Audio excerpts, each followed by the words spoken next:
أعوذ بالله من الشيطان الرجيم. بسم الله الرحمن الرحيم.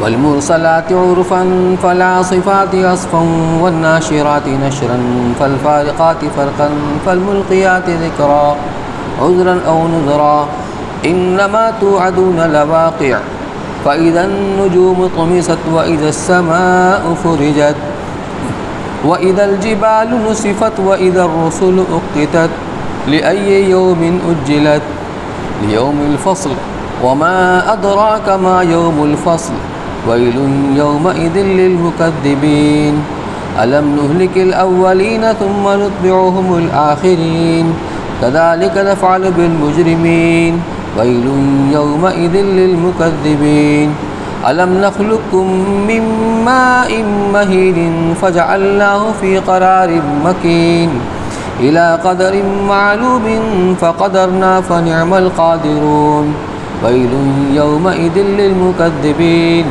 ألم نجعل الأرض كفاة أحياء وأمواتا وجعلنا فيها رواسي شامخات وأسقيناكم ماء فراتا ويل يومئذ للمكذبين انطلقوا إلى ما كنتم به تكذبون انطلقوا إلى ظل ذي 3 شعب لا ظليل ولا يغني من اللهب إنها ترمي بشرر كالقصر كأنه جمالة صفر ويل يومئذ للمكذبين هذا يوم لا ينطقون ولا يؤذن لهم فيعتذرون ويل يومئذ للمكذبين هذا يوم الفصل جمعناكم والأولين فإن كان لكم كيد فكيدون ويل يومئذ للمكذبين إن المتقين في ظلال وعيون وفواكه مما يشتهون كلوا واشربوا هنيئا بما كنتم تعملون إنا كذلك نجزي المحسنين ويل يومئذ للمكذبين كلوا وتمتعوا قليلا إنكم مجرمون ويل يومئذ للمكذبين وإذا قيل لهم اركعوا لا يركعون ويل يومئذ للمكذبين فبأي حديث بعده يؤمنون صدق الله العلي العظيم.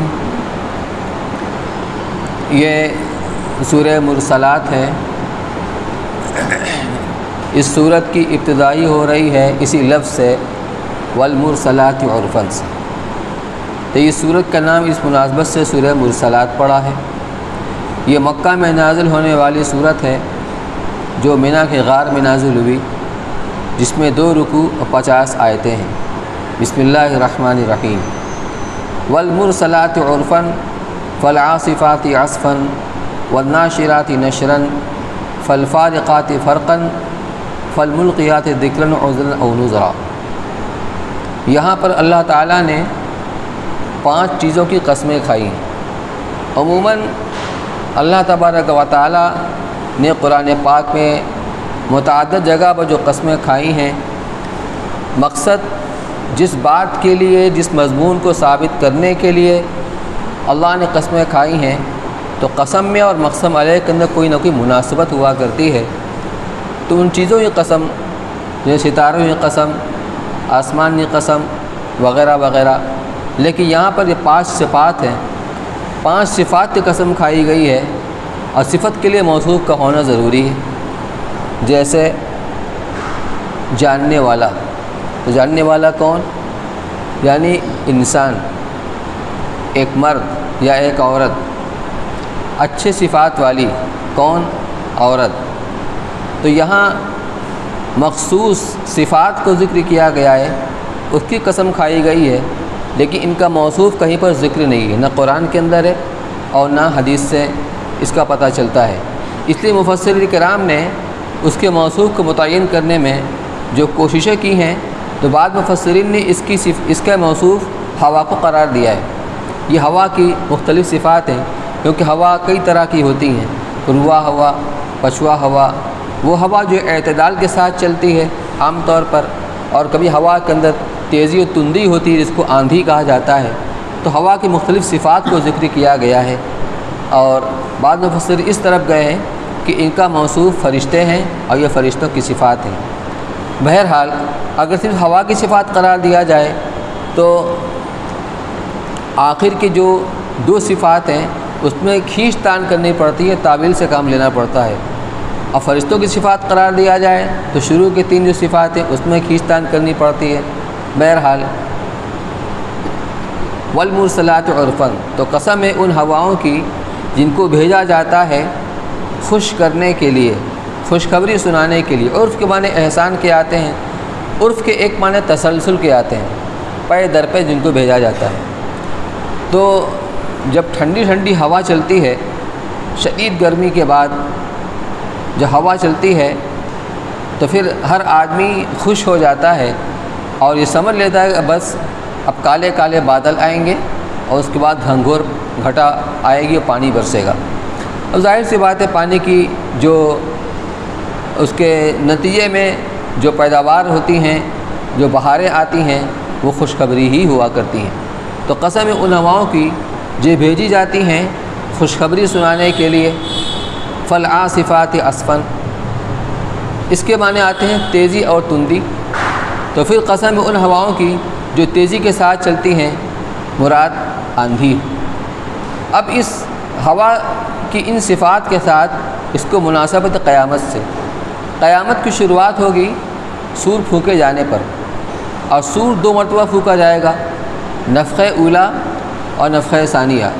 جب پہلی بار سور پھونکا جائے گا تو ساری دنیا کا نظام درہم برہم ہو جائے گا، زمین آسمان ٹوٹ کر فنا ہو جائیں گے، ستارے جھڑ پڑیں گے، تو بربادی کا ایک بہت بڑا منظر ہوگا۔ اور جب نفخہ ثانیہ دوسری بار سور پھونکا جائے گا تو اس وقت سارے مردے زمین سے نکل کر کھڑے ہو کر محشر کی طرف چلنا شروع کر دیں گے۔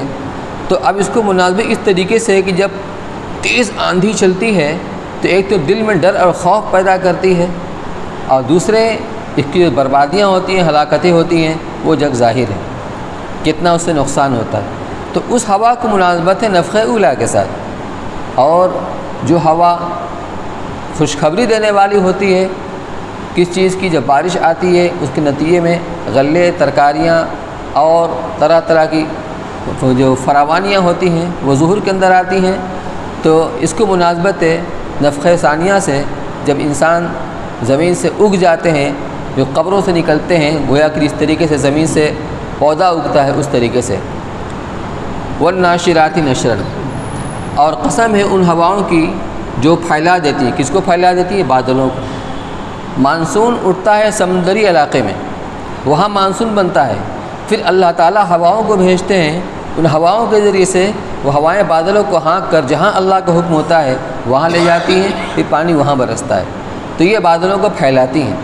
والناشرات نشرا، قسم ان ہواؤں کی جو بادلوں کو پھیلاتی ہیں۔ فالفارقات فرقا، پھر قسم ان ہواؤں کی جو بادلوں کو منتشر کر دیتی ہیں، چھانٹ دیتی ہیں، یعنی جب پانی برس جاتا ہے تو ہوائیں بادلوں کو منتشر کر دیتی ہیں اور وہ وہاں سے ادھر ادھر ہو جاتا ہے، بادل چھٹ جاتا ہے۔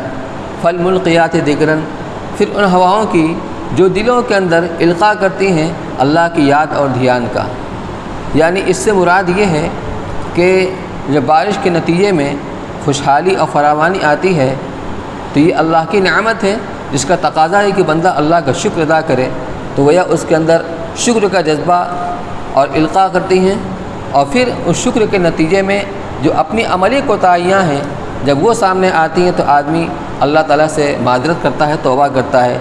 تو یہاں وہ ہوا مراد ہے کہ جو دلوں کے اندر اللہ کی یاد کا القاء کرتی ہیں، یعنی توبہ کرنے کے لیے یا ڈرانے کے لیے، تو کبھی اس ہوا کے ذریعے سے انسان کے دل میں خوف پیدا ہوتا ہے، ڈر پیدا ہوتا ہے، اور کبھی وہ عذر معذرت کرتا ہے اور اللہ کا شکر ادا کرتا ہے۔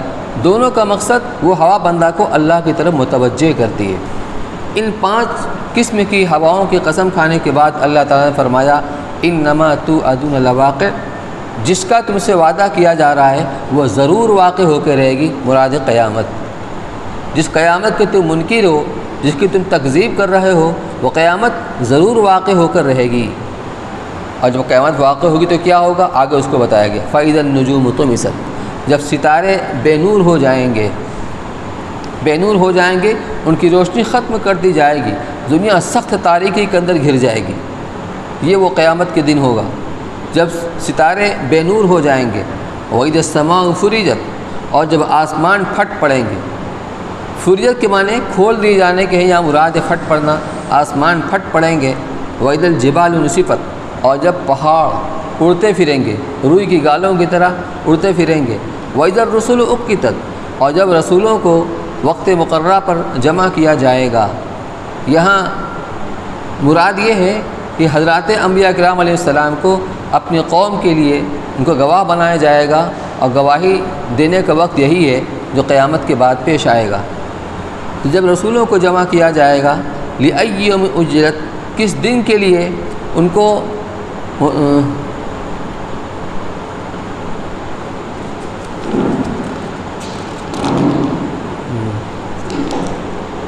کس دن کے لیے پیغمبروں کا معاملہ ملتوی کیا گیا ہے،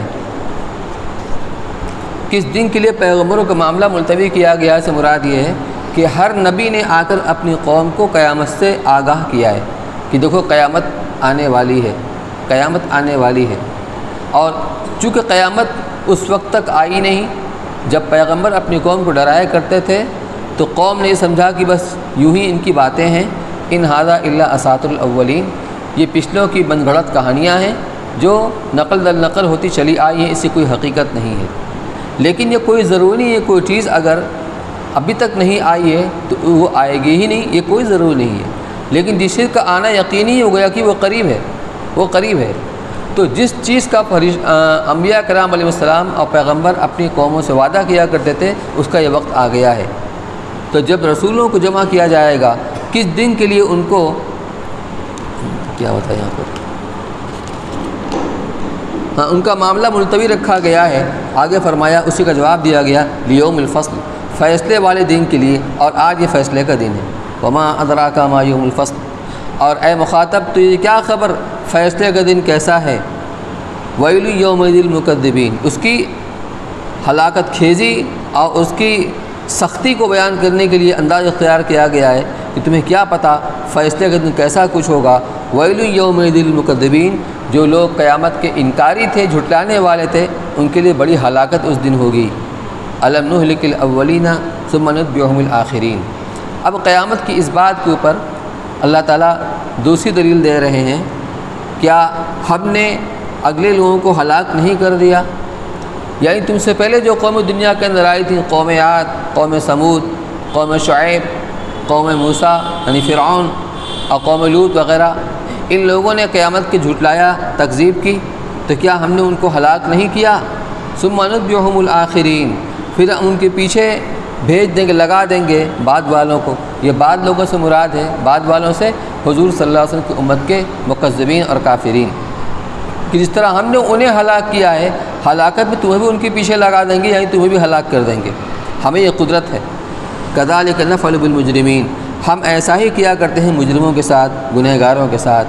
ویل یومئذ للمکذبین، تو جو اس کا یقین نہ مانے اور انکار کرے، تکذیب کرے، ان کے لیے، ایسے جھٹلانے والوں کے لیے اس دن بڑی خرابی ہوگی، بڑی ہلاکت ہوگی۔ الم نخلقکم من ماء مہین، اب یہاں بھی دلیل دی جا رہی ہے اللہ تعالیٰ کی قدرت کاملہ کی کہ کیا ہم نے تم کو نہیں پیدا کیا بے قدر پانی سے؟ مہین کہتے ہیں جو بے حیثیت ہو، اس سے کوئی حیثیت نہ ہو، بے قدر پانی مراد ہے نطفہ منی، جس کے ذریعے سے انسان کو اللہ تعالیٰ نے پیدا فرمایا۔ تو کیا ہم نے تم کو پیدا نہیں کیا ایک بے قدر پانی سے؟ فجعلناہ فی قرار مکین، پھر ہم نے اس کو رکھا ایک محفوظ جگہ میں، یعنی رحم مادر کے اندر، الی قدر معلوم، ایک وقت مقررہ تک، کم و بیش 9 مہینے تک، اور بتدریج تخلیق کے سارے مراحل اس کے اندر پورے ہو رہے تھے۔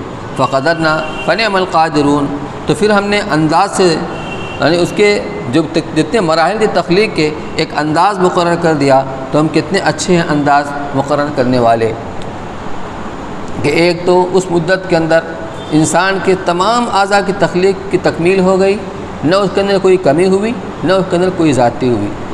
ویل یومئذ للمکذبین، تو بڑی خرابی اس دن اور ہلاکت و بربادی ہوگی جھٹلانے والوں کے لیے۔ الم نجعل الارض کفاتا احیاء و امواتا، کیا ہم نے زمین کو سمیٹنے والی نہیں بنایا زندوں اور مردوں کو؟ یہاں اللہ تعالیٰ اب اپنی نعمتوں کو بیان فرما رہے ہیں کہ زمین اللہ کی نعمت ہے۔ اگر جتنے لوگ دنیا کے اندر مرتے ہیں اگر زمین انہیں قبول نہ کرتی اور دنیا ہی کے اندر زمین کو اوپر رہتے تو پھر کتنی بدبو ہوتی، زندوں کا رہنا دشوار ہو جاتا، مصیبت اور پریشانی کے اندر گھر جاتے۔ لیکن ہم نے یہ انعام کیا کہ وہ زمین اسے قبول کرتی ہے مردوں کو، تو زندے بھی زمین کے اوپر زندگی گزار رہے ہیں، چل پھر رہے ہیں، اور مردے بھی زمین کے اندر ہیں۔ تو فرمایا کیا ہم نے زمین کو سمیٹنے والی نہیں بنا دیا زندوں اور مردوں کو؟ وجعلنا فیہا رواسیَ شامخات واسقیناکم ماء فراتا، اور ہم نے اس میں اونچے اونچے پہاڑ بنائے، چونکہ زمین ہل رہی تھی، متحرک تھی، اور اس متحرک زمین کے اوپر انسانوں کا رہنا چلنا پھرنا دوبھر ہو جاتا، اس لیے اللہ تعالیٰ نے اپنی قدرت سے بڑے بڑے پہاڑوں کو بطور میخ کے گاڑ دیا۔ اس کی طرف اشارہ ہے کہ اور ہم نے اس زمین کے اندر اونچے اونچے پہاڑ بنائے۔ واسقیناکم ماء فراتا، اور ہم نے تم کو پینے کو دیا خوشگوار میٹھا پانی۔ یہ سب اللہ کی نعمتیں۔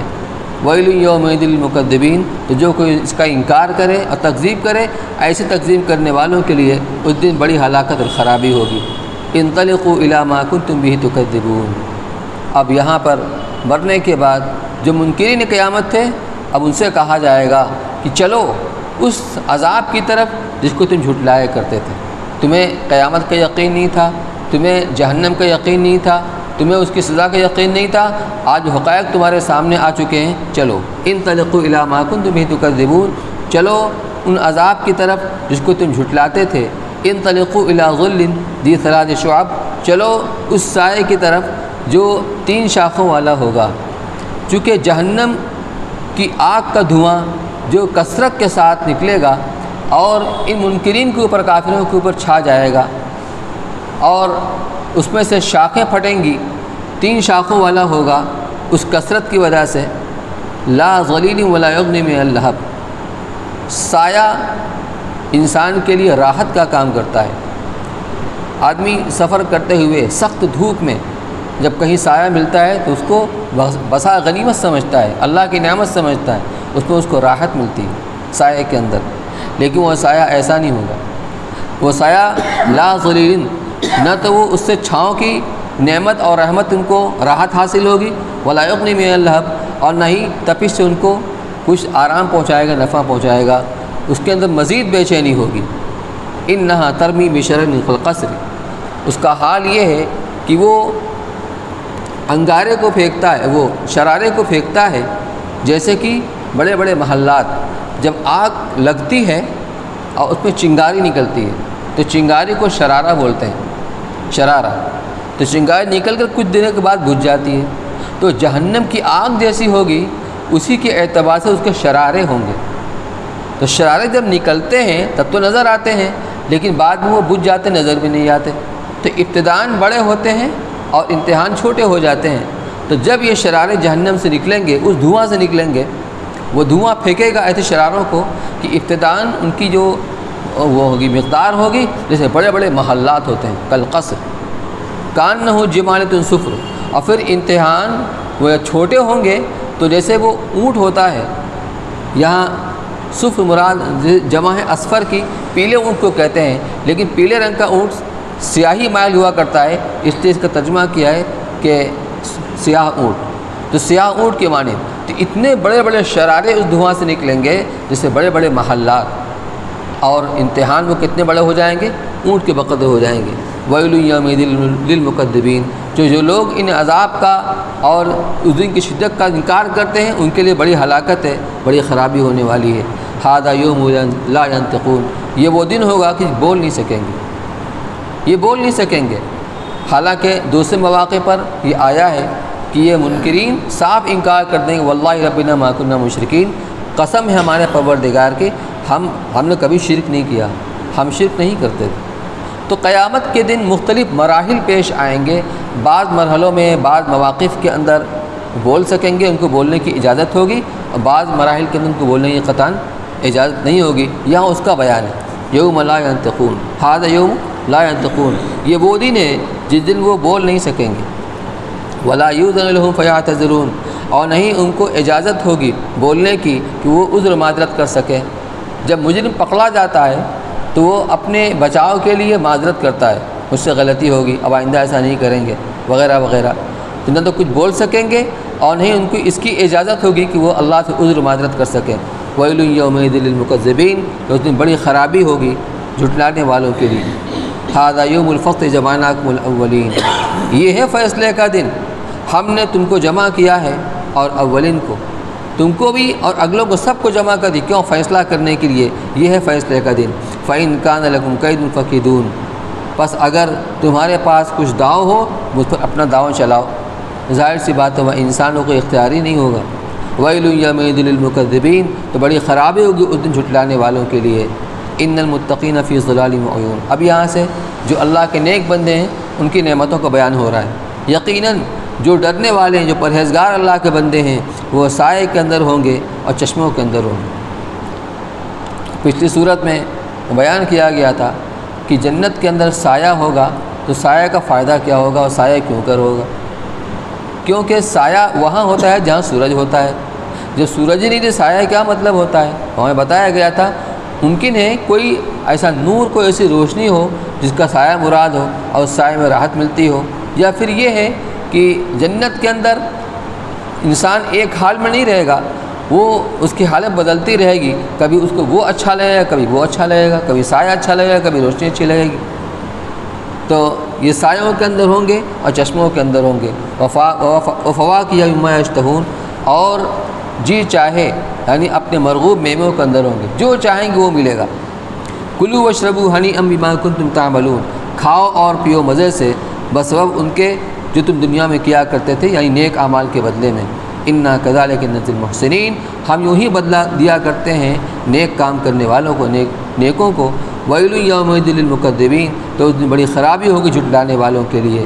کلوا وتمتعوا قلیلا انکم مجرمون، اب ان سے کہا جائے گا یہ قیامت کے دن ہی دنیا کے اندر، کلوا وتمتعوا، جو تم قیامت کو مان نہیں رہے ہو اور تم توحید کا اقرار نہیں کر رہے ہو اور ہر دھرمی کے ساتھ اپنے کفر اور شرک کے اوپر پڑے ہوئے جمے ہوئے ہو، تو کچھ دن اور مزے کر لو، کھا پی لو، مزے اڑا لو۔ کلوا وتمتعوا، کچھ دن اور کھا پی لو، مزے اڑا لو۔ انکم مجرمون، تم تو گنہگار ہو اور گنہگاروں کے ساتھ ان کے اعتبار سے معاملہ کیا جائے گا۔ ویل یومئذ للمکذبین، تو اس دن بڑی خرابی ہوگی جھٹلانے والوں کے لیے۔ وَإِذَا قِيلَ لَهُمْ ارکعوا لا يرکعون، جب ان سے کہا جاتا ہے کہ جھک جاؤ تو جھکتے نہیں۔ رکع یرکعو کے معنی رکوع کرنا، اور رکوع میں آدمی جھکتا ہے۔ کبھی نماز کا ایک جز بولا جاتا ہے، مراد پوری نماز ہوا کرتی ہے۔ رکوع سے مراد پوری نماز ہے، لیکن یہاں مراد ہے اس کے لغوی معنی جھکنا۔ تو تابع داری کرنے کو بھی جھکنے کو کہتے ہیں۔ آدمی کسی حکم کے آگے سر جھکا دے یعنی اس کا تابع دار بن جائے۔ مراد یہ ہے کہ جب ان سے کہا جاتا ہے توحید اختیار کرنے کے لیے تو ایسا کرتے نہیں ہیں۔ ویل یومئذ للمکذبین، تو ایسے جھٹلانے والوں کے لیے اس دن بڑی خرابی ہوگی۔ فبأی حدیث بعدہ یؤمنون، تو اب کس بات پر اس کے بعد ایمان لائیں گے؟ قرآن کے مضامین پوری طریقے سے جامع ہیں، یعنی ہر اعتبار سے نصیحت کے لیے کافی ہیں، بشرطے کو نصیحت قبول کرنے والا ہو۔ ہر طرح کے دلائل ہیں، ہر طرح کی مثالیں ہیں، لیکن اس کے باوجود بھی اس پر ایمان نہیں لاتے، تو آخر کون سی بات ہوگی جس پر وہ ایمان لائیں گے؟ اس تفسیر میں آخر میں لکھا ہوا ہے کہ جب ہم یہاں پر پہنچیں تو ہمیں کہنا چاہیے آمنا بربنا، ہم اپنے رب پر ایمان رکھتے ہیں، ہم اپنے رب پر ایمان رکھتے ہیں۔ اگر نفل نماز کے اندر آدمی پڑھ رہا ہو تو اس کے بعد یہ پڑھنا چاہیے، فرض نماز کے اندر نہیں۔ اب یہ 29واں پارہ مکمل ہو چکا ہے، اب آخری پارہ 30واں پارہ باقی ہے، انشاءاللہ اگلے درس میں سماعت کرنا ہے۔ سبحان اللہ بحمدہ، سبحانک اللہم وبحمدک، نشہد ان لا الہ الا انت۔